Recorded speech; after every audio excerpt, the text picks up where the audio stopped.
fratelli e sorelle, buona Pasqua. না ফেরার দেশে চলে গেলেন খ্রিস্টানদের প্রধান ধর্মগুরু পোপ ফ্রান্সিস। দীর্ঘদিন ফুসফুসের জটিলতায় ভুগে আজ সোমবার নিজ বাসভবনে মারা যান তিনি। মৃত্যুকালে তার বয়স হয়েছিল ৮৮ বছর।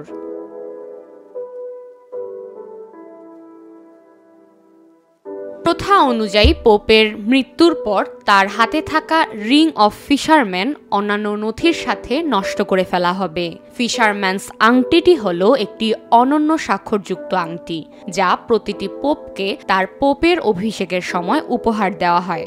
ক্যাথলিক চার্চের শীর্ষ ধর্মযাজক, যারা কলেজ অফ কার্ডিনালস নামে পরিচিত, তারাই ভোট দিয়ে নতুন পোপ নির্বাচন করেন।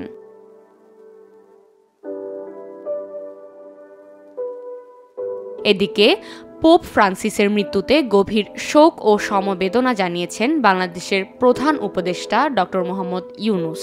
সোমবার এক শোক বার্তায় তিনি বলেন, তার নেতৃত্বে ধর্মীয় সীমার বাইরে গিয়েও লাখ লাখ মানুষকে আরও অন্তর্ভুক্তিমূলক, সহনশীল ও মানবিক বিশ্ব গড়ে তোলার প্রচেষ্টাকে অনুপ্রাণিত করেছিল।